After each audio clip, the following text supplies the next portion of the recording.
coming to church, the purpose is only, it's all about the spiritual realm. கோயிலுக்கு வர்றது வசனத்தை குறித்த காரியங்களில் நம்ம ஈடுபடுற காரியங்கள் எல்லாமே ஆவிக்குரிய காரியங்கள் எல்லாம் வளர்ச்சி அடைகிறதற்காகத்தான். இந்த இடத்துல நம்ம வேற எதிலையாவது வளர்ந்திருக்கிறோமானால், apart from the spiritual life, if we are grown up anything in the church, my dear friend, I am telling you, you are wrong. You are entirely wrong.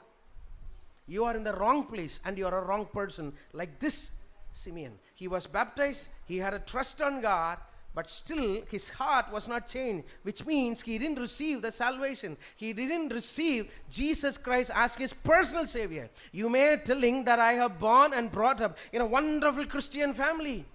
That will not take you to the eternal life, my dear friend.